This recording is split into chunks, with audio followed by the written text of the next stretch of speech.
That was exactly the point I was actually, driving into. So, love in relationship and love in marriage. So please, can you really just break that down? Because I think you're the best person in that position to tell us.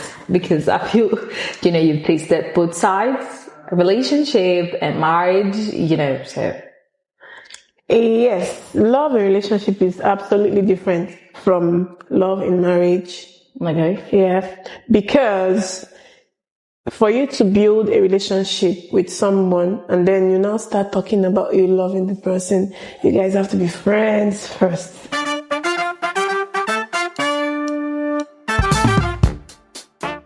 Hello guys, hello everyone. Today I am with a very super amazing woman, a very strong woman, Miss Amblessed Johnson. Miss Amblessed happened to be a divorced mom of two for over, Miss Amblessed, how many years? 7 years now. Wow, for over 7 years. Yes. And she still looks this very young and amazing. She's super blessed. Thank you. Yeah, so Miss Amblessed, now, what is really your picture about love currently? What is really your picture about love currently? Love is beautiful, and love is also pain. Wow, so you also say...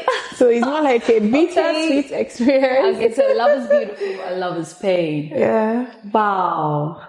Are you not touched with that? Okay, so why do you say love is... Okay, yes, we all know why love is beautiful, because of the roses, the romance, the tingling in your tummy, the fast heartbeat, the butterflies in your tummy. Okay, so why is love painful, or why is love pain? When it goes sour. Yeah, because the times when we misinterpret attraction for love, the times when we also love for the wrong reasons, and the times we also love the wrong persons. So at those times, it becomes painful, becomes sore. That's why I usually tell anyone that comes close to me, I tell the person, be friends first. Why? Because you can only marry somebody you're friends with.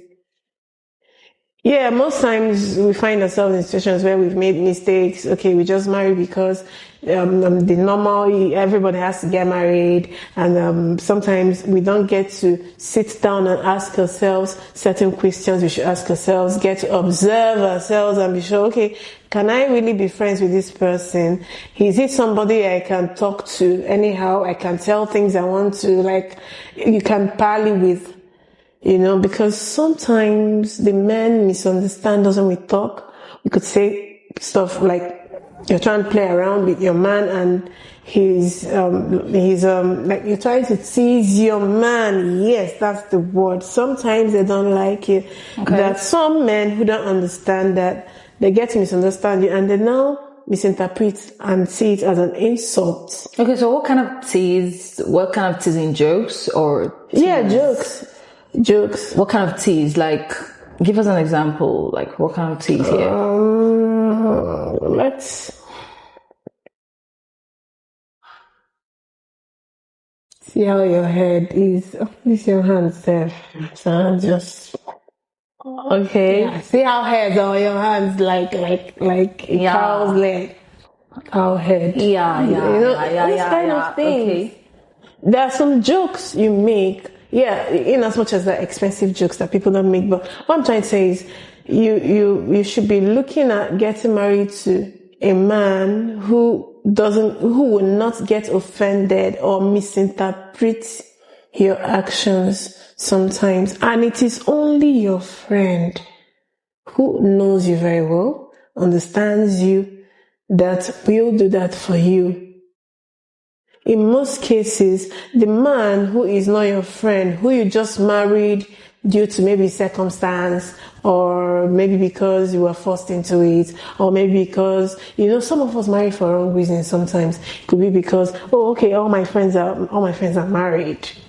I just have to get married, and then somebody just comes up. You don't get to take your time to understand this person, get to observe, certain things about the person, try to find out if you're compatible, if you can be good friends, try to build a relationship. Marriages that are built on friendships last a lot more longer.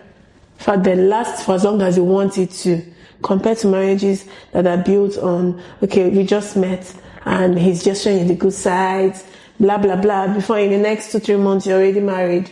When you run the statistics of the divorce rate, the abuse in marriage and all that, when you run statistics, you get to find out that the ones that have issues more are the ones who never took time to be friends.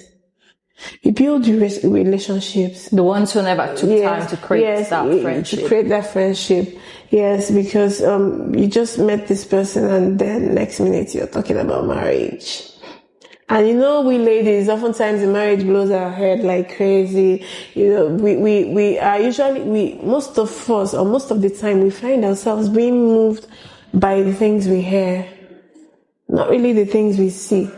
And the red flags also come up.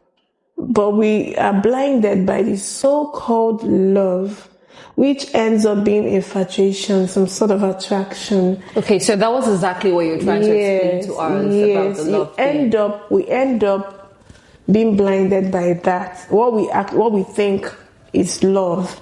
And then we get to ignore some signals because, as ladies, most of the time we have our instincts that, tell us things. But we don't get to see them. We refuse to see them because we are overclouded. We are beclouded with the fantasies in our heads, the fantasies we get about love, the ones we see in the movies, the romance, everything.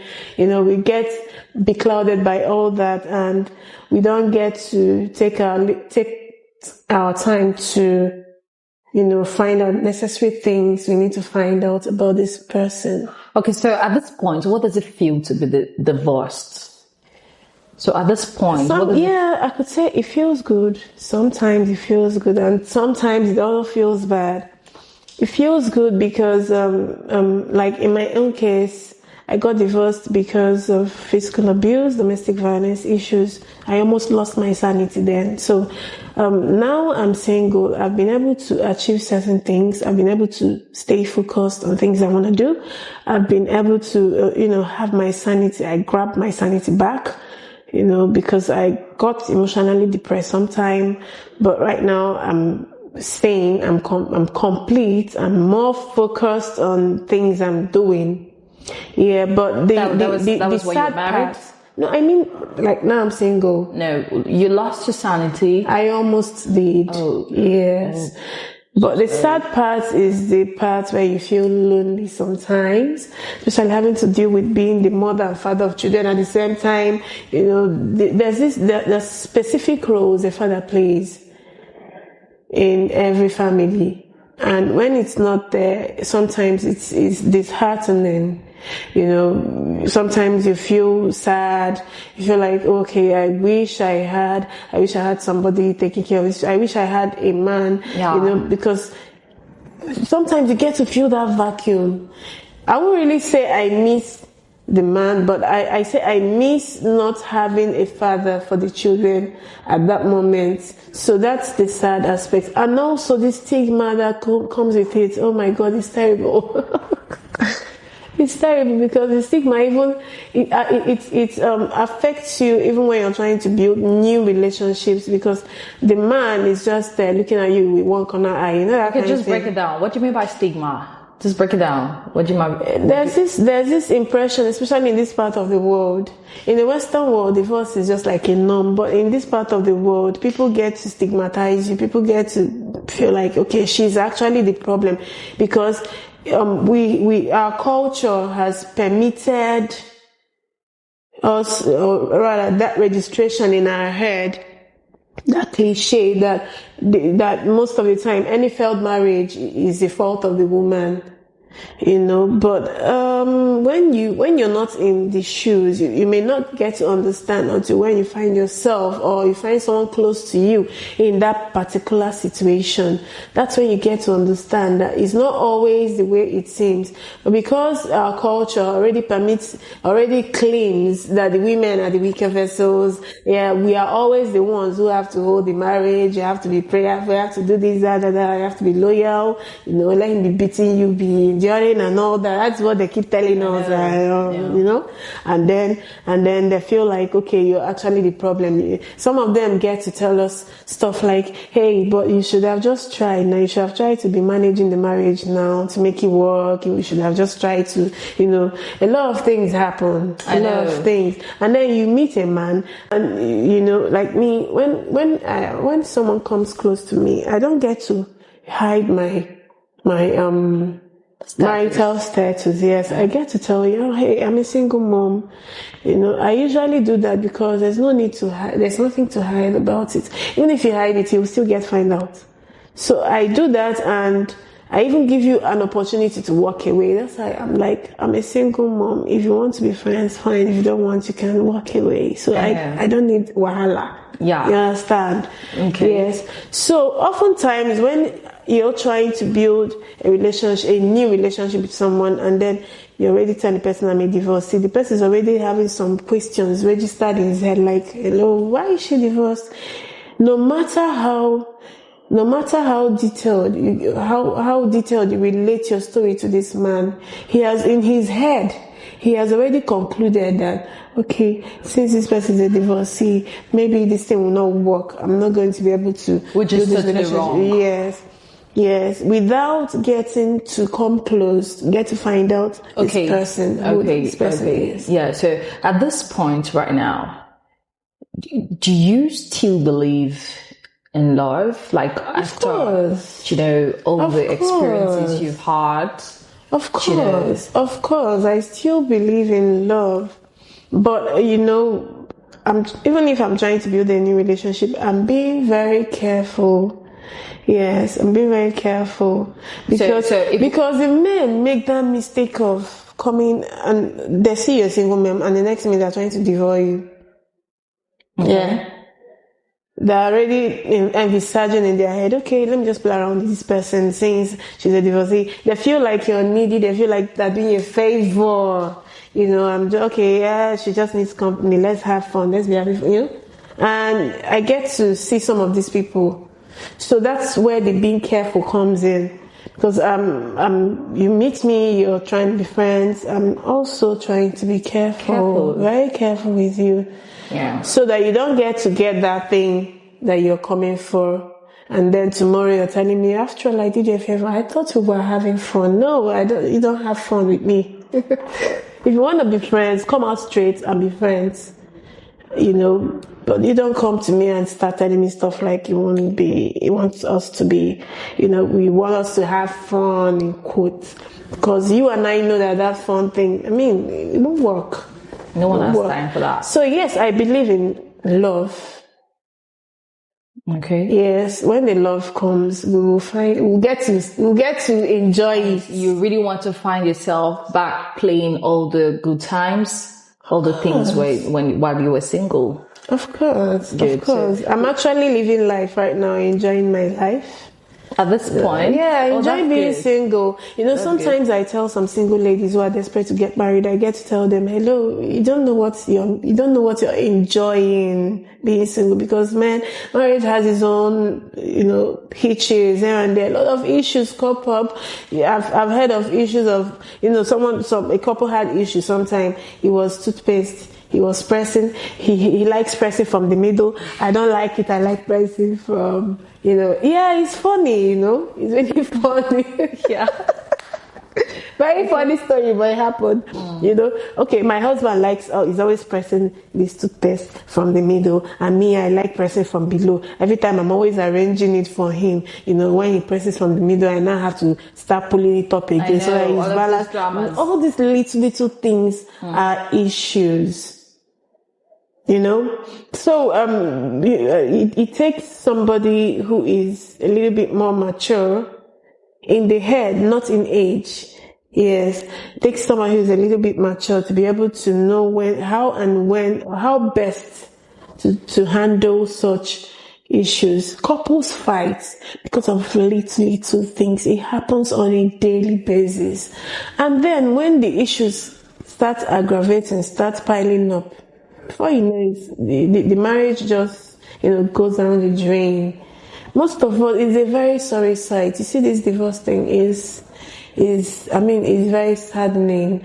It's not something that is enjoyable. Yeah, but when we fall down, we get up, we don't remain on the floor, we get up, knock off the dust and, move on. Enjoy your life. But babe, you're single, enjoy it. Enjoy it very well. Do the things you want to do. Pursue your dreams. I heard of one young lady sometime. She was saying she just barely 21, 22 thereabout, if I'm not mistaken.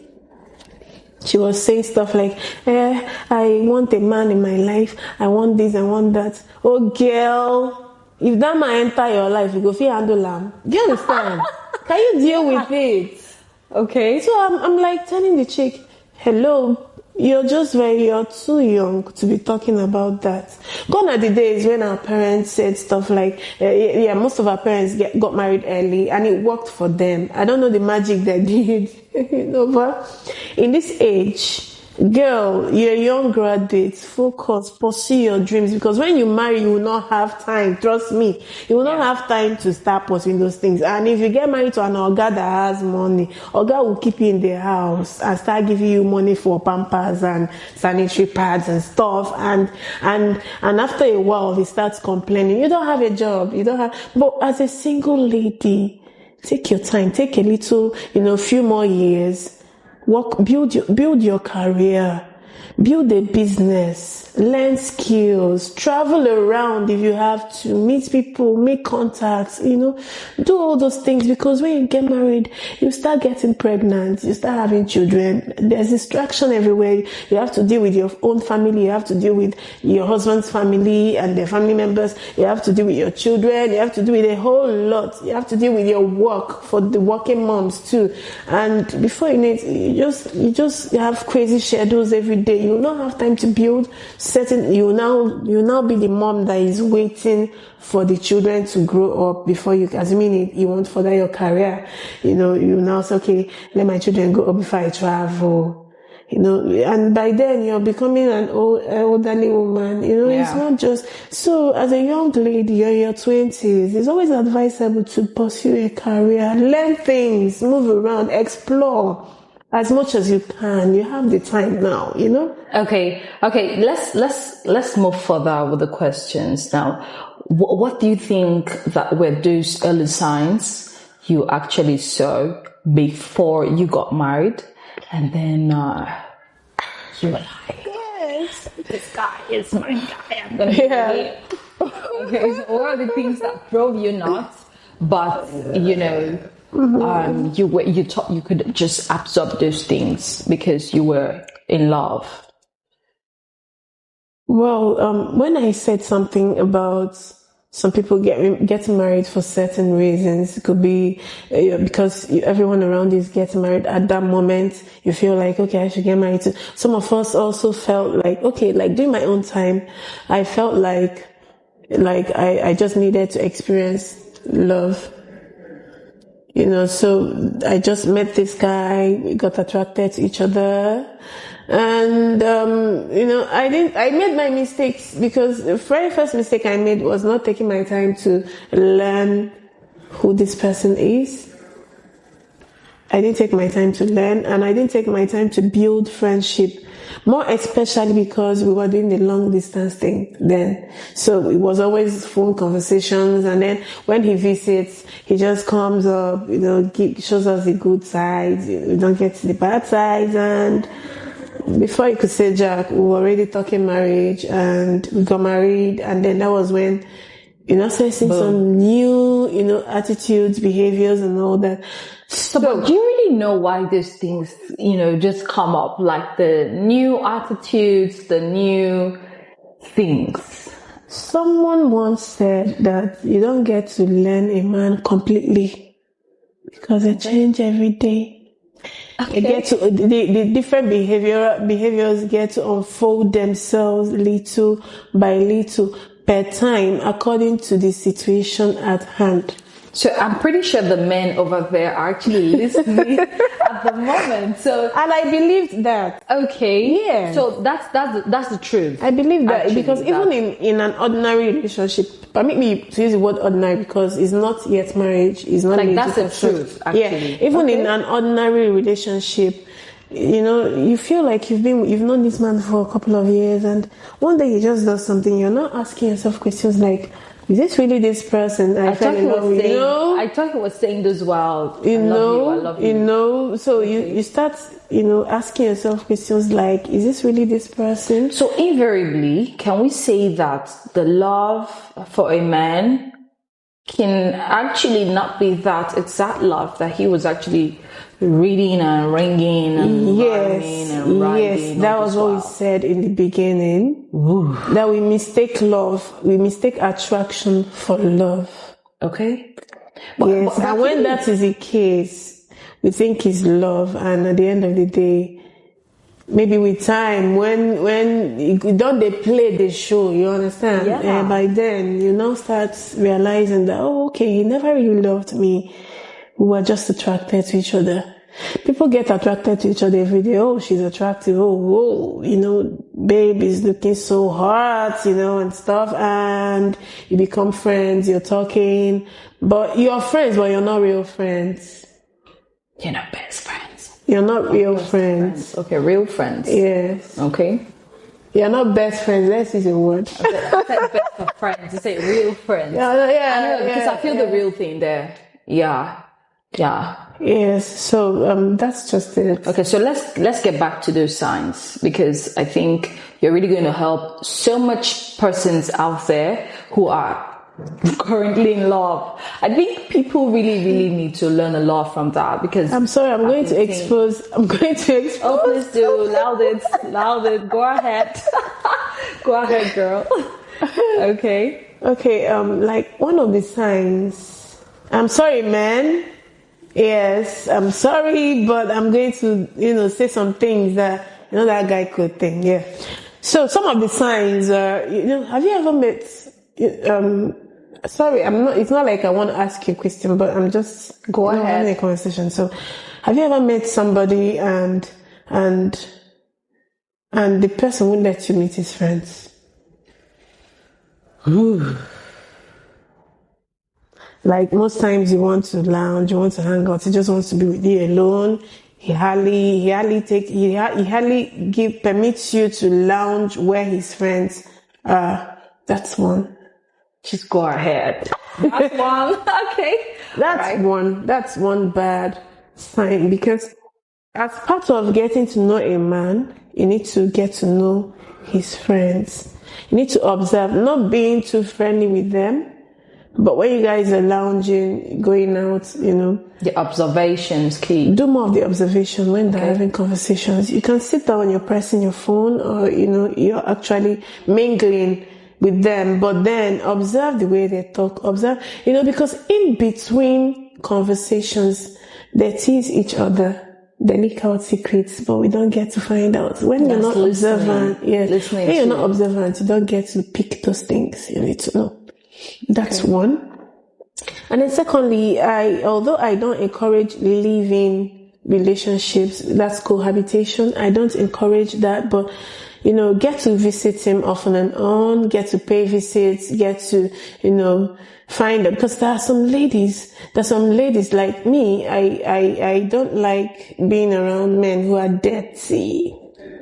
So these are some of the things you get to, like visiting the man would help you find out certain things. Okay, let's know if this man is really, if he's a clean person, get to see the environment also plays a role. The environment where he stays plays a role. His friends plays a role. Visiting, and some of these things you get to find out when you visit often and on. I'm not saying you should be bumping into him, but just keep visiting once in a while. Okay, I just want to come around. do stuff together, do fun things together, crack jokes, play games, watch movies, go around. Sometimes you deliberately look for his trouble.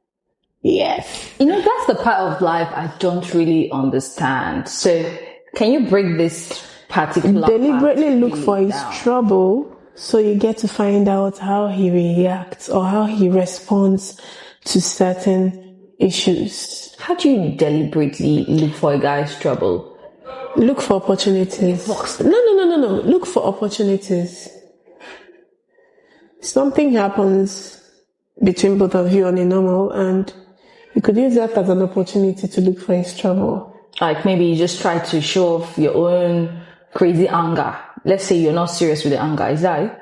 I'm not really coming in the angle of getting angry. I'm trying to get a picture. Okay. You would want to find out. I gave an illustration with toothpaste thing, for instance. You may want to find out, how do I get this? How do I do this? You have an event, or let's say he travels. He didn't tell you because one thing, another very important, communication plays a vital role in relationships. So this man has business and wants to go out of town, even though it was an emergency, and he never called you, he never texted you, and then he just leaves, zooms off. And then you guys are talking on phone later and he's like, babe, I'm in Lagos right now. I had to fly to Lagos. It was just an emergency, blah, blah, blah. Of course you get angry, but that could be an opportunity for you to still find out certain things, because you may decide to, he may ask you for forgiveness. Okay. Yeah, normal. They're very good at apologizing. For some, and there's some too that don't even apologize, but we'll come to that. So that should be an added sign. Yes. Okay. Some of them don't apologize. Yeah. And it happens when we make some mistakes I'm going to point out, but we'll get to that. And then we were talking about the trip, right? And then he has pleaded for forgiveness. Baby, I'm sorry, blah, blah, blah, blah, blah. You just listen. In your heart, you're forgiving him, but you could use that as an opportunity. You may not want to talk to you. Just feign a fake beef. And then get to find out how he reacts. But when no send, you don't go send, you go there where you do. Babe, day or day my day. You understand? That kind of scenario.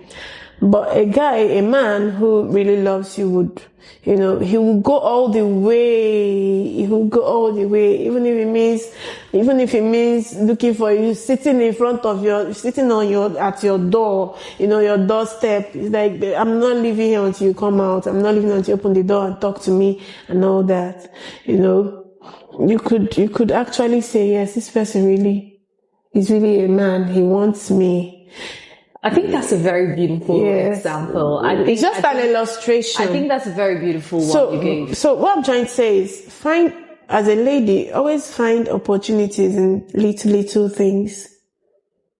Opportunities that you can use to still get to know him. You're not necessarily supposed to go hard. No, it doesn't need to be hard. It doesn't need to be hard. Sometimes you just fake it. In your heart, you're forgiving him quite alright, but you could fake it. Yeah, to know if he's on the run back. To see how, how far he can go. Exactly. To reconcile, get back into your good books. And then, I said something about the guys, another sign, right? The other sign I talked about, the guys that don't beg for forgiveness. I used to have a girlfriend during my school days, my very close friend. She was always giving me the impression that she wants to, that oftentimes she doesn't really wait for the man to apologize when he's wrong, when he offends her, that she's the one who is offended and she's the one who apologizes. And that's a no for me. I tried it actually. And when we're this nice, yes, we are very soft. When we're this nice, they take advantage of all that.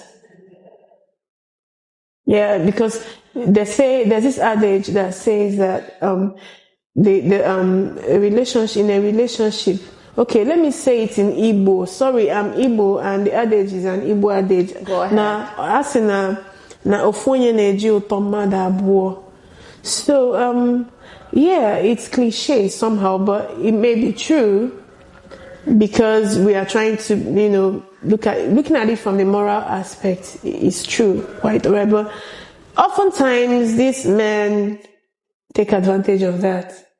Because as a lady, okay, you're trying to smoothen it up. Okay, let's not push so hard. No problem. He offended me. I'll be the good girl. I'll just apologize so that peace will reign, in quotes. Girl, you don't know that you are even putting yourself into hot soup, because by the time he takes advantage of that, and he keeps offending you over and over again and expecting you to be the one to apologize because you have been doing it.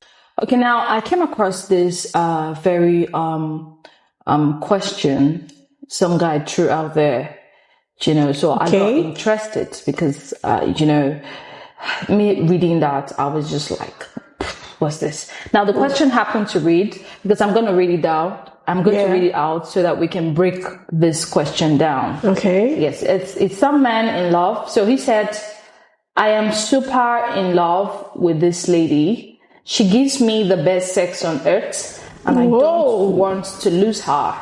Okay. She forgives me all the time I beat her or I hurt her. I honestly don't like what I do to her, but I don't want to lose her either. And I don't want to lose her either. Could you please tell me my problem? Do you really think I love her? One thing is this: when an abusers, in quotes, I'm using the word abusers, sorry, but I just have to, most times they don't plan to be abusers. They don't plan to be abusive, but it just comes up. Now, there's certain things that contribute to that.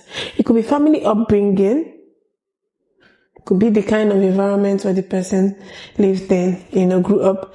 If a boy who grows up to be a man, of course, a boy who grew up in an environment where you got to struggle to get things done, or you got to, get to force, you always see the women as the weaker sex, I have to keep beating, I have to oppress and all that, will definitely grow up that way. He may be very loving and caring, yes, but when provoked, he gets to react that way, not without control, without being able to control himself or his emotions. At that moment, he's vexed. So what I'm trying to say is, this guy in question could seek help from a counselor, or he could go for some counseling sessions wherein we get he needs to be worked on emotionally, or rather psychologically, because definitely there are things that he may have been in an environment where it may not be his parents, but it could be people that stayed with him in the house, were the type that beats. And also, a boy who didn't grow up in an environment where there's love would also have such characteristics, such behaviors playing out. Okay, so what advice, would you tell your children, growing up or coming up? What advice would you give your children at this moment? Love is beautiful when you find it. But before finding love, find friendship and find communication in your spouse. These two are key. Thank you very much.